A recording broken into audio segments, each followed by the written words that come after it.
a weapon that was discarded from the vehicle, letting the different officers know that there are possibly weapons inside the vehicle, that they need to be warned. We don't know that for sure, but that was something that we did hear.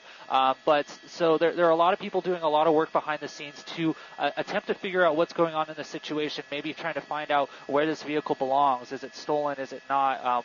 Is this person familiar with the area? Is the vehicle familiar with the area? These are all questions that those dispatchers and the different officers involved in this are trying to figure out as this pursuit continues on the ground, just so that they can get a better idea of what they're dealing with possibly that suspect inside the vehicle. But now we're on still on Gifford here, going through about 48th Street, and this is kind of the most open road we've seen, and now we're turning on District Boulevard here, kind of to the west, southwest area is where we're going. But we'll probably see the suspect pick up some speed wrong side of the road, working in that center divider there. Totally unnecessary in this type of traffic condition. Not that there is a necessary time for that at all, but there's no reason for him to go into the center divider wrong side of the road right now. There's no traffic, and now wow, that car could have cut him off because it's turning left there. A very, very dangerous situation now that we're getting into, going about 70 miles an hour here southbound on District.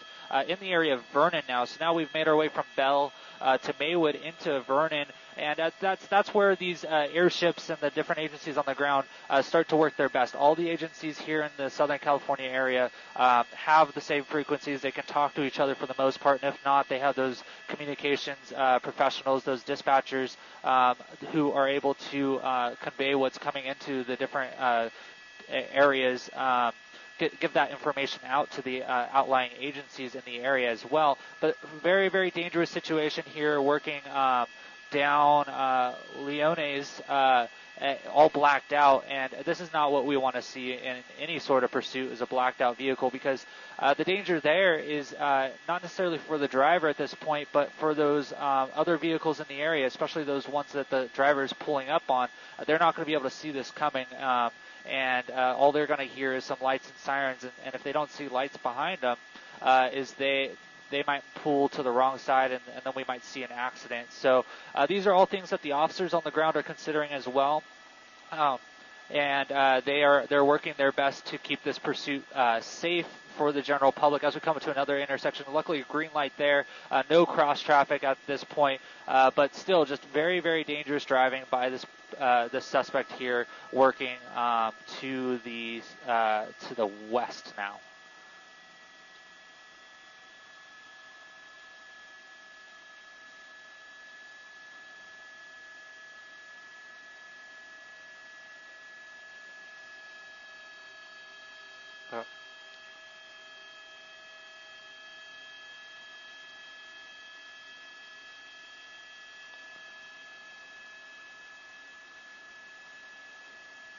Yep.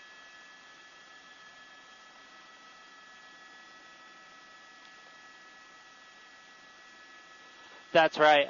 That is one of the benefits of having more of an industrialized area. We were just trying to check the door of that police.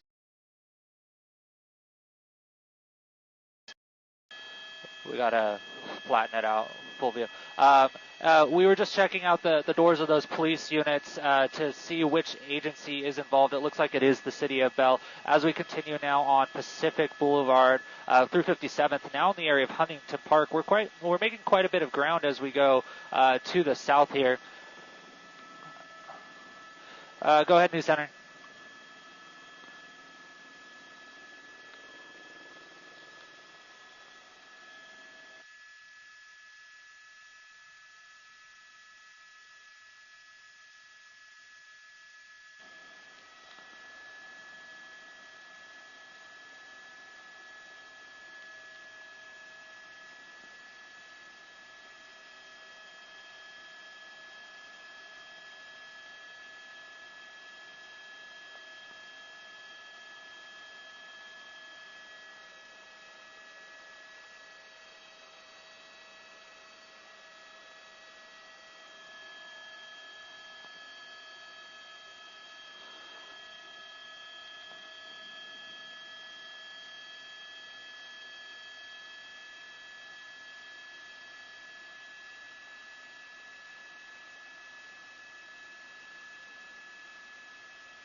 We haven't heard a want, but it's not something that the police agencies are willing to give up on, and that's something we've seen is in some cases, if it's something like a stolen vehicle, they'll just try to track down that vehicle later, or if they know where the suspect lives, maybe it's not stolen, but they know the suspect or who's in the vehicle, they might just look up the address and try to track down that suspect later. But in this case, it's some sort of want that they're not willing to back off of. In that turn pocket now, coming up on a red light, through that red light, through a train track there, which is also very dangerous. And then as we continue on Pacific Boulevard, again here in the Huntington Park area. But like you're saying, Cher, officers on the ground, officers in the air, the suspect just seemingly trying to get away, but that's not going to be very easy with that air unit overhead and those officers so close behind. Our police and officers and our deputies are true professionals in the fashion of all areas of law enforcement, but pursuits being one of the ones that they train for very often, and they can keep up with these and manage these pursuits very well. And it's very, very far and few in between where the officers lose a pursuit suspect. Suspect slowing down there, that was kind of the first time we've really seen that since we've been overhead, slowing down for that intersection, letting those officers get a lot closer. We haven't seen that driver door open since we saw it maybe 10 minutes ago. On the brakes there again, through green light, turning to the north again here on Soto here in Huntington Park. Blacked out, still very dangerous. Luckily those drivers in the area are hearing those sirens and moving out of the way. It looked like there was another traffic stop on the other side of the road right there. But now using that center median, speeding up here about 70 miles an hour. Very, very dangerous on surface streets. That can be dangerous on the freeways in some areas, but here on surface streets, especially in an area like this where it's industrial or in a residential areas, you don't know if there's a car going to pull out or maybe a semi-truck trying to pull into a industrial complex. We don't know, but these high rates of speed, it makes it very, very hard for the vehicle to handle in those situations of having to slam on the brakes like we're seeing right now into this intersection here, and we're still continuing northbound. So we've kind of circled the area of Vernon and Huntington Park and Maywood, starting at Bell. And it seems like this is where the suspect's kind of happy right now. We haven't gotten on any freeways at this point, but you can bet that the California Highway Patrol has been, just slamming on the brakes there, almost hitting that Jeep right there. But the California Highway Patrol has been notified as well, and they're keeping an ear on this just in case this comes into their territory. But what the agencies will start doing in some of these cases is kind of handing off to the local agencies because they know their area best.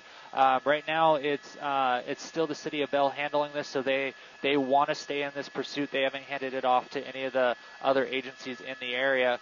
But we are still continuing northbound here on Soto through about 26th Street. Soon enough, we'll be coming up on about the 10 and the 60, the East LA interchange area. We'll have to see if maybe this driver makes a change to that tactic and gets on the freeway, but still blacked out. Very, very dangerous as we get into these dark areas. Under that crossing there, you can see the vehicles trying to get out of the way as they hear those sirens coming. And it looks like we're going to go through this intersection, kind of trying to psych the officers out. They're looking like they're going to turn, but we're still continuing northbound through Washington. Going to go under these railroad tracks real quick. This is just to the west of the Commerce train yard. But you can just see how dangerous this can be with that night sun kind of floats away from the vehicle, and all we see is this kind of black mass working down the street. But that's just so dangerous for drivers. Now into that turnpike going around that semi-truck there. Lights back on. We're coming up to a red light here. We'll see what happens. And luckily no cross traffic, and it looks like we're going to be turning to the east on Olympic from Soto now. Still about 30 miles an hour, and working our way through the Southland here. Still no word on confirmation on that weapon or the wants of the vehicle at this time, but our assignment desk is working hard on getting that information.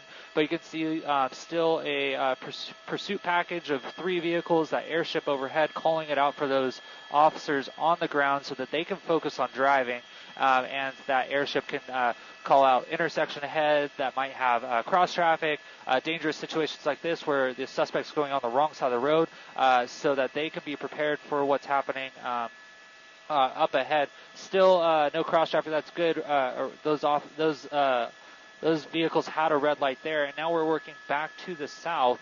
And it seems like Mike and Sherry were just talking about. We're just working in circles. The circles are getting big. The circles are getting small. But we've kind of stayed in the same area, and now kind of in more LA proper now. But Bell Police Department not letting up on this, and that air unit's still overhead, calling it from above.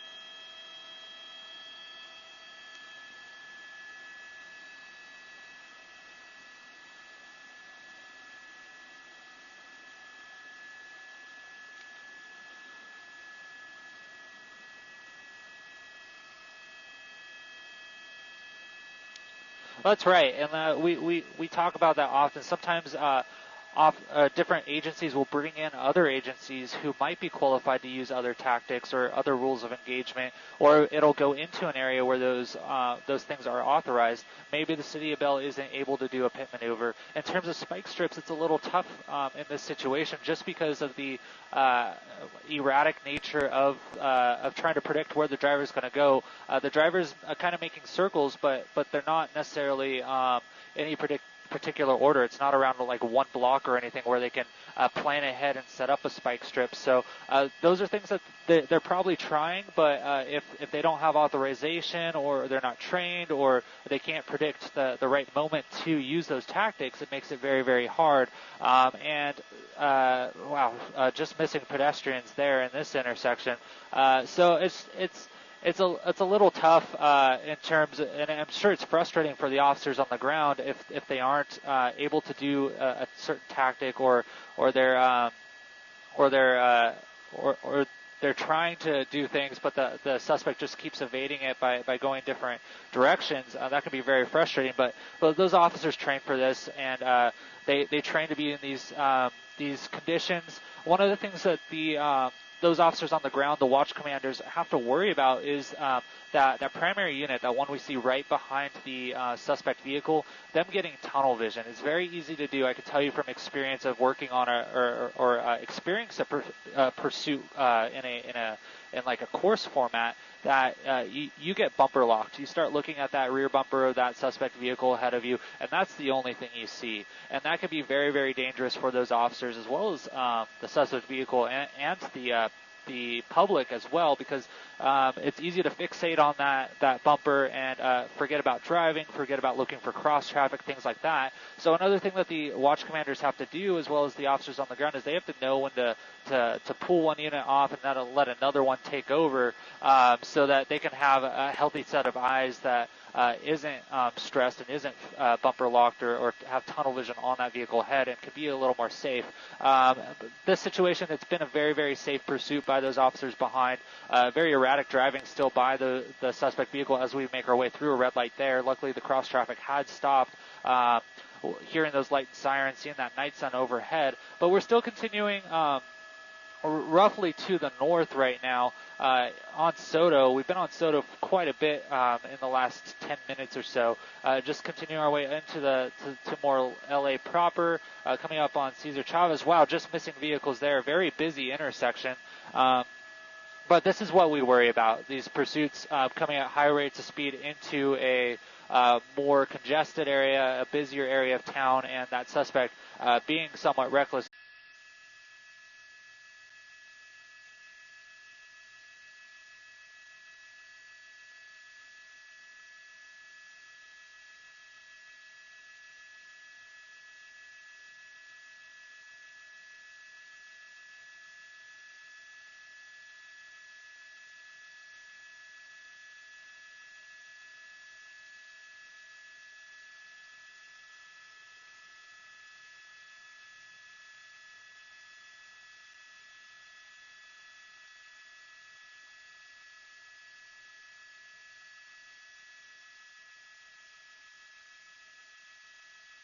It looks a bit more residential. And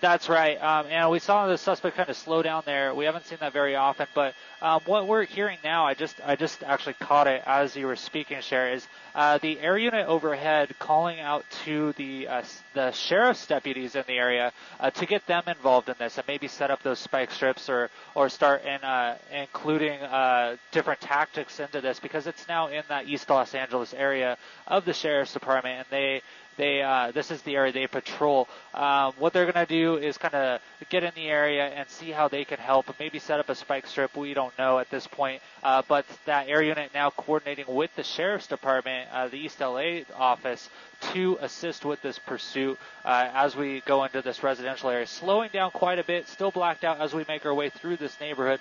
Luckily, we are in the later part of the 10 o'clock hour, and there a lot of people are inside and not out walking their dogs or anything like that for the most part. But still working our way now to the west here on about Fairmont and Stone, running that stop sign there. And you can see how the suspect kind of just kind of ducks at different intersections. Kind of just seems like they're trying to decide where they want to go. They might not know this area very well, and so they're trying to, they don't want to get stuck in a dead end or something like that. But now we're on Evergreen at about Fairmount. And continuing to the north, and coming up on another intersection here with a red light, going to slow down for that traffic. The officers going on the wrong lanes of traffic there, kind of trying to predict where the suspect's going to go, and we're going to continue westbound now. And it's just kind of been a game of cat and mouse, Mike and Cher, as this pursuit's been going on, and we're working our way now out of that sheriff's jurisdiction and back into LA City jurisdiction. And so now that air unit's going to pop over into the LAPD jurisdiction and start talking to those officers to try to get them involved if their watch commander allows it. But at some point, either the vehicle is going to give up, the suspect's going to try a different tactic to get away or give up, or an officer is going to have to intervene in some way in terms of a spike strip or a pit maneuver to end this. But those Bell Police Department officers are still continuing hot on the tail of this suspect vehicle, blacked out now, going to the south for the most part here in the more eastern area of Los Angeles.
Wow, right on the curb.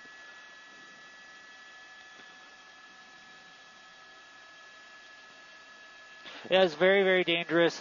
Lots of jurisdictions. But that's one thing about the departments here in the Los Angeles area is they work very well together, and they'll help each other out however they can. We're just working our way up Lorena here, up at First Street now, and very, very dangerous driving. We've seen some speeds increase as well, but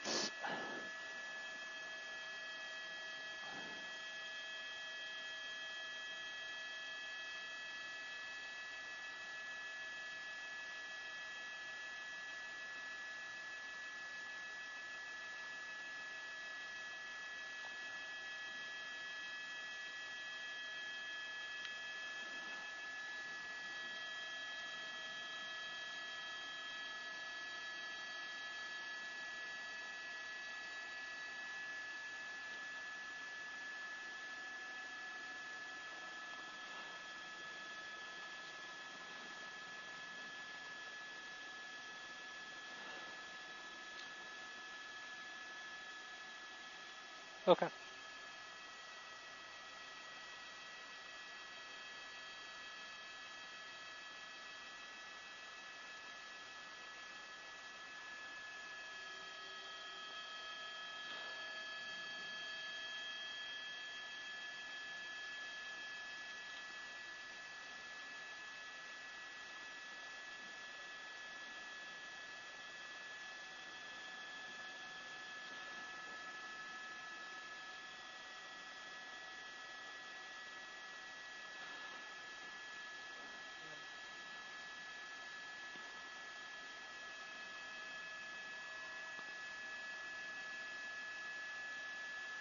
Okay.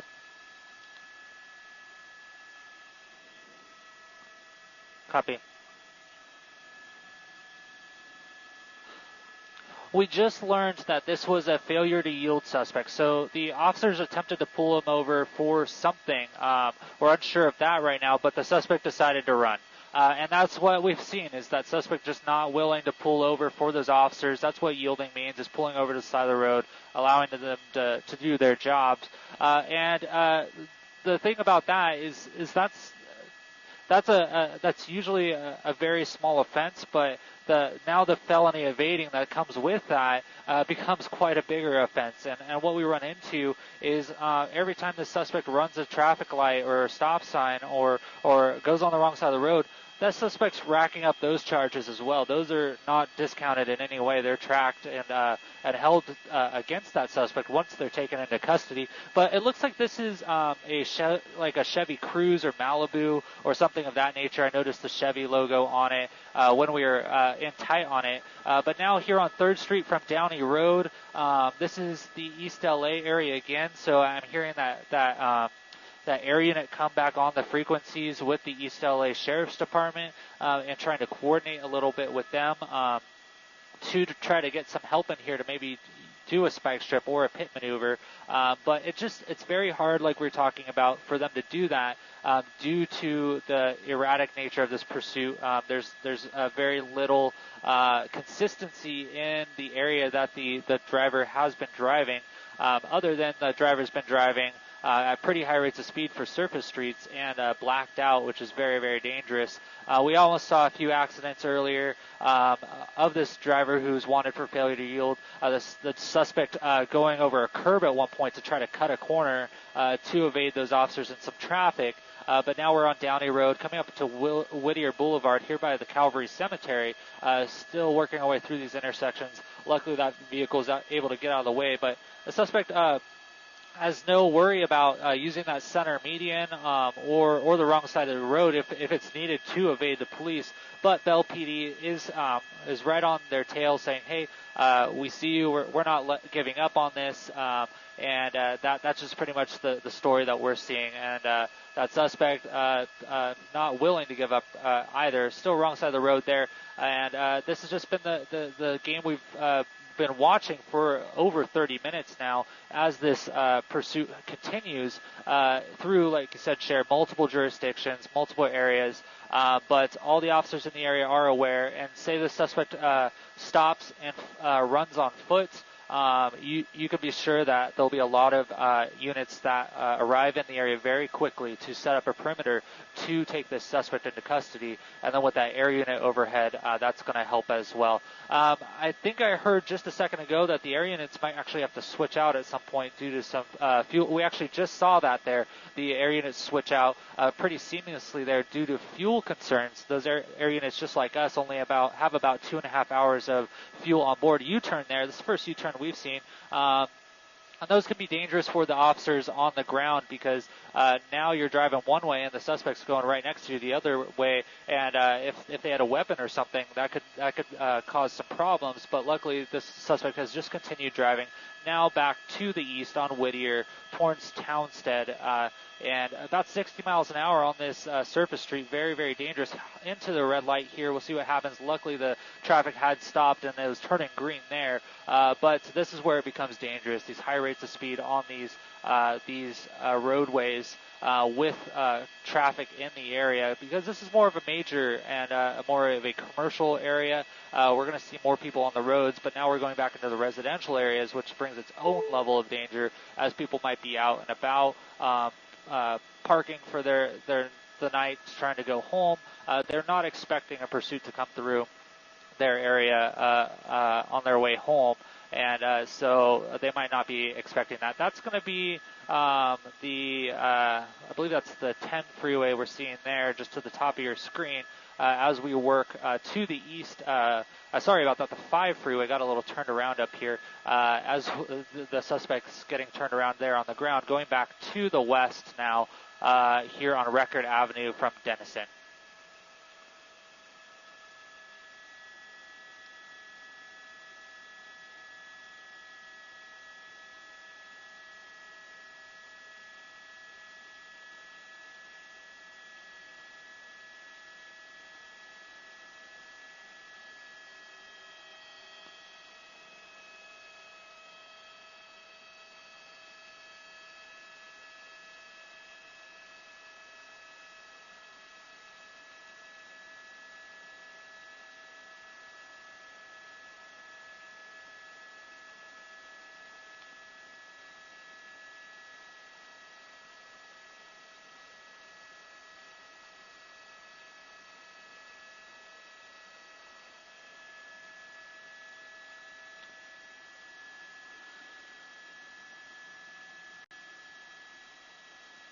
Yeah, it adds a heightened level of awareness to those officers for sure. Now we're getting on the freeway. It looks like we're going to be getting on that on the 710 to the south now. It's the first time we've seen it on the freeway since we arrived overhead. And so now you can be sure that the California Highway Patrol are going to be made aware of this, and they have the opportunity to take over the pursuit if the agency handling the pursuit allows it. The CHP will only get involved if the leading agency asks for it and is willing to back out of the pursuit. Once the CHP takes it over, they want it to be their pursuit and to not have any other agencies involved that could get in the way or cause any problems. So right now, southbound 710 going about 100 miles an hour, which is quite a high rate of speed for this small little vehicle, working our way through Commerce now, coming up on Washington Boulevard. And we'll just have to see what happens here. I'm going to switch my scanners over while I follow this over to the California what's going on. And the suspect just passing along at about 50 miles an hour. So a lot of going on here, a lot going through the officers' heads on the ground in the area and those dispatchers back at the communication center as well, as they attempt to figure out the best way to bring this to an end, which might just be, in this situation, following it until the vehicle runs out of fuel. We don't know the fuel status of the vehicle on board, or the situation inside the vehicle. If there's multiple people in the vehicle, we don't know that. We know, of course, there's a driver, but maybe there's some other situation inside that vehicle we don't know about that's preventing the suspect from stopping. And with those dark tinted windows, it's definitely hard for us to see here in Sky 5, but also for those officers on the ground who are trying to get the better information of what's going on, so that they can prepare for that. That's also a concern for them, and why there are certain laws and regulations in terms of tinting your windows and things like that, so that you can keep those officers safe.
That's right. We're trying to figure that out. We've kind of circled the area of Bell, Huntington Park. We've been on South Lake before when this pursuit first started.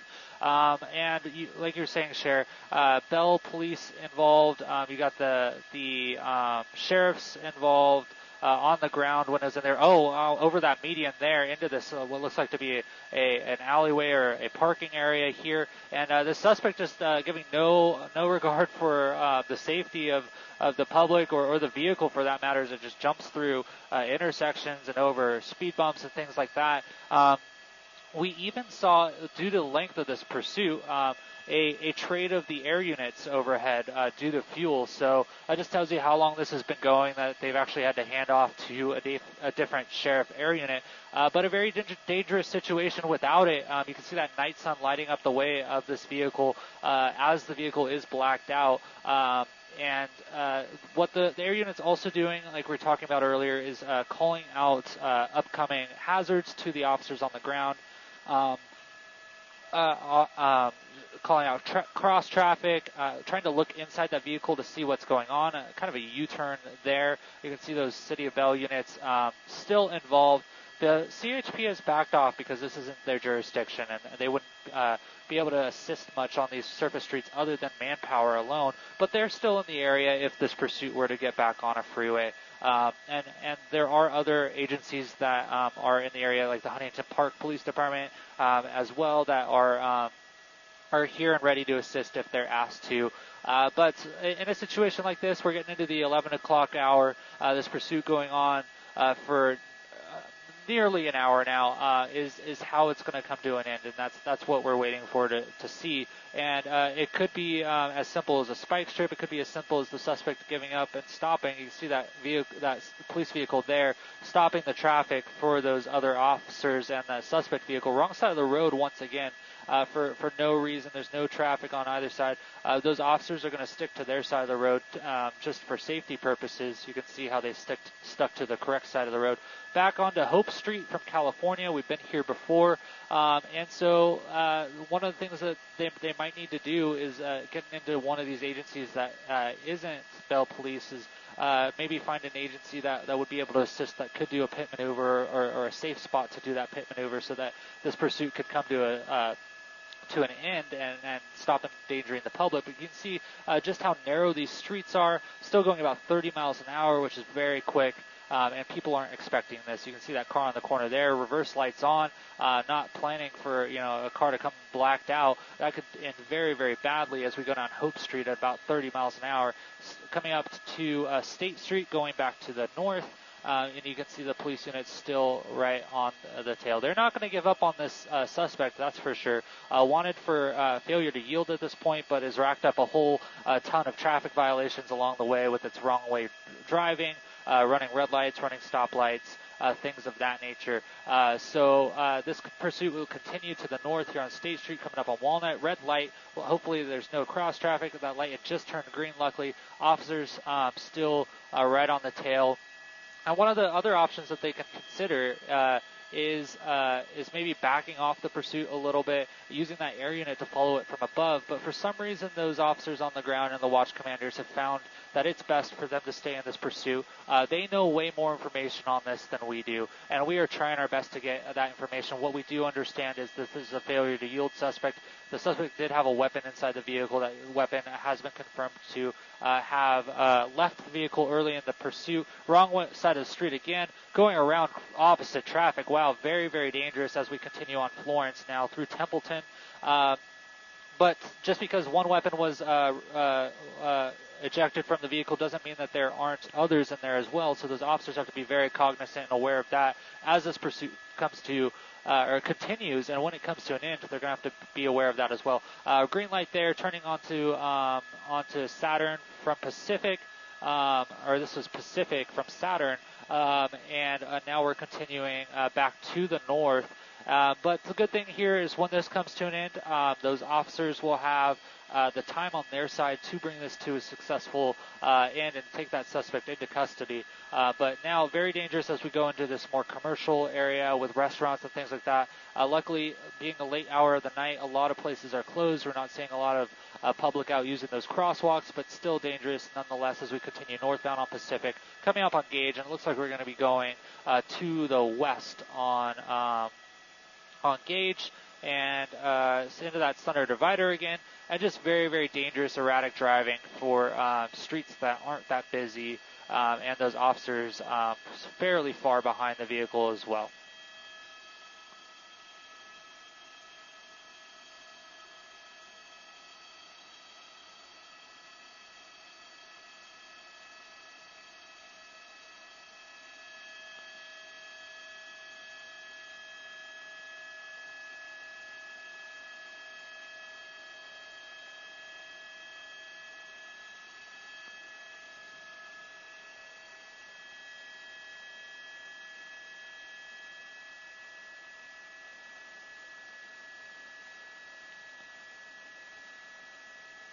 Wrong way.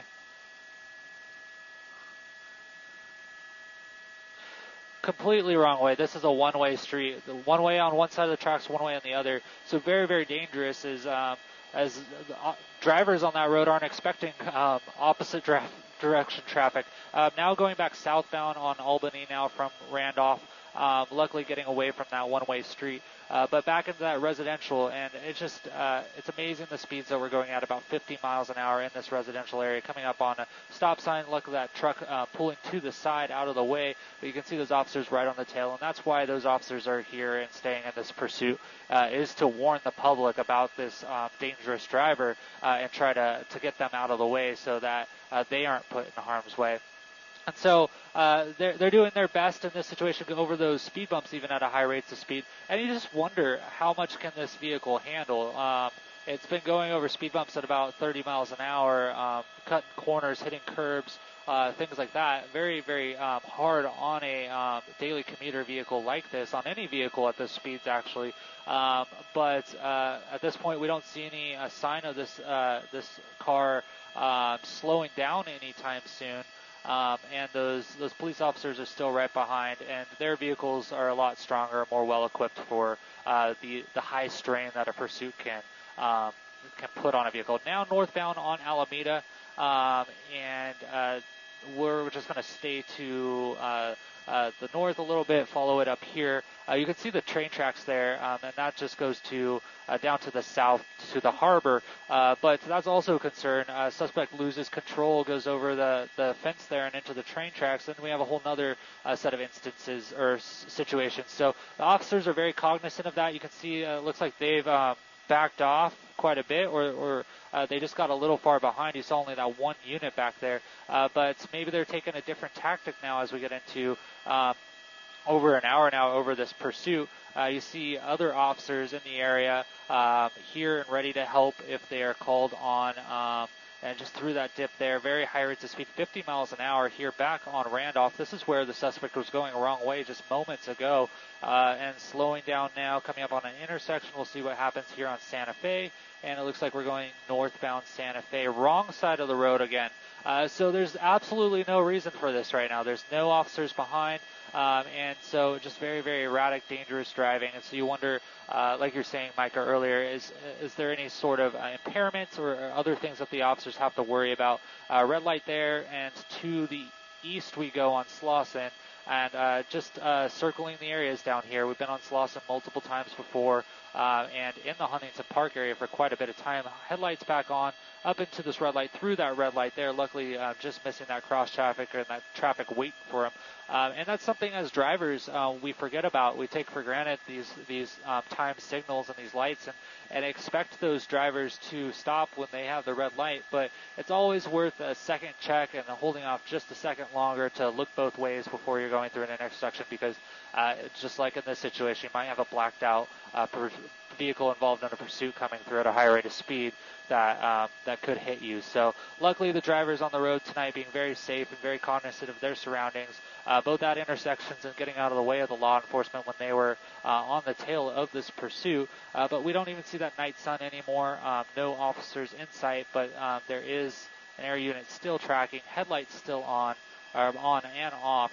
But this pursuit now on Pacific through Fruitland now, back in the Vernon area, which we saw once an hour ago.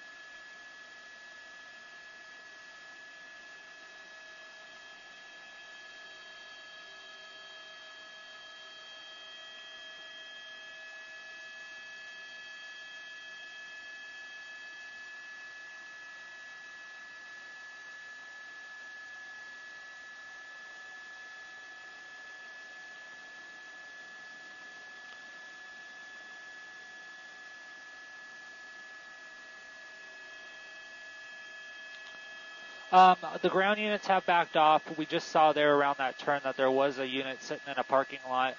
Sure, very aware of the situation going on. But even though there aren't ground units on the ground behind the vehicle, that doesn't mean they're not in the air. We don't see that night sun, but this vehicle is still being tracked from the air. And it's just a change of tactic, like we were talking about, Micah. And the officers on the ground are using a different tactic, seeing if the driver might drive a little safer, maybe pull over, get out of the vehicle, do something like that if they back off. But we've still seen the suspect run red lights. You can see those birds flying through the shot. I apologize about that. They'll be out of the way in a second. But the suspect's still driving very erratically, very dangerously, even without the officers right behind. You saw that air unit kind of go through the shot. They are still tracking this and informing their watch commanders and the officers in the area of what's going on. So hopefully this can come to a more peaceful and slow end. If the suspect were just to pull over, they can just come in and take him into custody. But green light there. The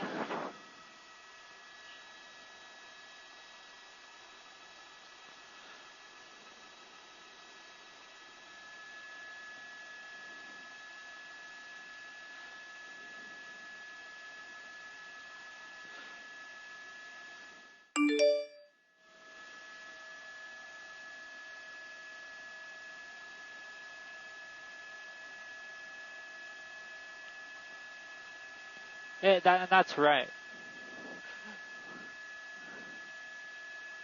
Yeah, and that's why the departments invest in things like air units and things like that, is so that they can use those other tactics and not worry about losing a suspect that they deem worth taking into custody.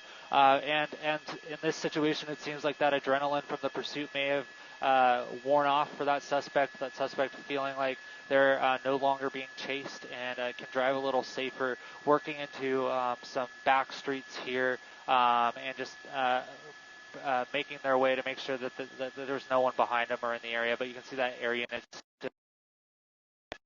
following this. I'm surprised they didn't turn that off, but they're kind of doing wide orbits, trying to stay away from it as much as possible. But coming up on another intersection here, kind of rolling through that. So a lot more safe in terms of the driving, still not following all the rules, but this is a lot better than what we were seeing about 10 minutes ago with those code 3 red and blue lights and sirens right behind the vehicle. So that's a step in the right direction as well. My pilot Fulvio giving me a little information, if we pull out to a little wider of shot, is there is a unit that is following a little bit from the behind. So they're keeping an eye on this as well from the ground. Probably hoping that the suspect will pull off and just stop, and then they'll be there to bring this to an end. But you can imagine driving at these high rates of speed, going the wrong way. That's a very stressful situation for those officers on the ground. So those officers that were the pursuing vehicles could use that little break, let that air unit do their job, and then hopefully this comes to a peaceful end. Stopping now here at this this intersection, we'll see what happens. It looks like they're kind of just trying to see if anyone's behind them, maybe looking out the window, see if that air unit was overhead. But there's not one, but there's also the media overhead as well, which doesn't help in the situation in terms of him getting away. Blacked out once again. He must have saw that air unit overhead or that unit behind, and now it kind of continues speeding up a bit. Blacked out, very, very dangerous here at about District Boulevard here in Vernon, and it looks like we're going to be going back to the west. And we've been in this area before, Mike and Cher, and it seems like we're kind of happy in the area of Vernon, Huntington Park, or the suspect is at least. And so this might be an area that they're comfortable with. And so that's all information that, those watch commanders, those officers on the ground and in the air are keeping track of to try to see if they can predict the best way to bring this to a successful and safe conclusion.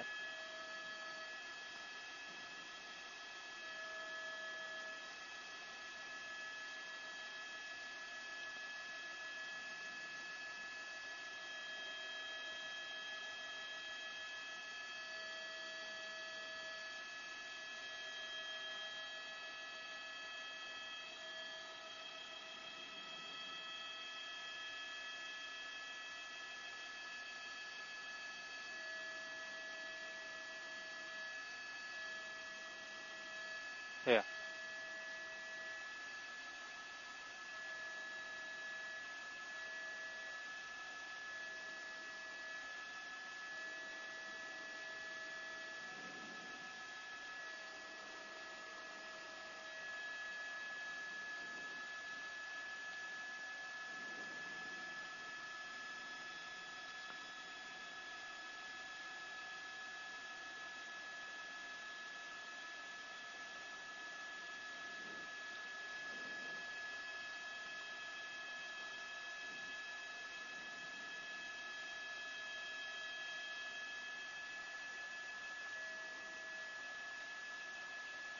Yeah, it's very difficult, and it's tough for us up here in Sky 5 because usually we can hear a lot of the agencies and kind of hear their tactics and get that a little glimpse into the brain of what's going on. But Bell Police Department's radios aren't available to us, but you can see now 2 units behind, one of those with their ambers on, and you can be sure that the suspect knows they're here. And not just 2 vehicles, but you have 3 again, so that pursuit package is back with it. So part of that strategy might have been like we were talking about, trying to see if that suspect would slow down or give up if they pulled off. It doesn't seem like that's been the case. So now they're back with it, and while they aren't with their lights and sirens on, and that might be for a good thing, as we're still seeing fairly safe driving, stopping at traffic lights, things like that. They are aware that this is the suspect vehicle, and that's the one they're looking for. And maybe that's the thought process of the suspect stopping at traffic lights now with those officers behind is, hey, maybe they'll think it's not me. But as you can see, those officers are right on his or her tail, and they know exactly what they're looking at. With that air unit overhead, even if he pulls off once again, that air unit's going to be able to hone those officers back in if that's the strategy they choose. And we're exactly, and one of the things we might be seeing here is possibly the Bell Police Department not trained or not authorized to use that pit maneuver. We see it so often that it kind of becomes understood that that's just what police departments do to end a pursuit, but in some cities it's not allowed for various reasons, and maybe Bell is one of those cities that doesn't allow that tactic to end a pursuit. There's some cities in Los Angeles County that won't even go pursuit. If a car runs, they just let it go, and so that just might be a part of that. Is they're not allowed. Their vehicles that are involved right now aren't qualified in terms of their structural integrity. They might not have the right push bumpers, things like that. So there are a lot of different factors of why we might not be seeing it. But why, if another agency got involved, like the Sheriff's Department or the CHP, that option might be put back on the table. Stopping for a red light once again. Those officers backing off quite a bit, which is a little different.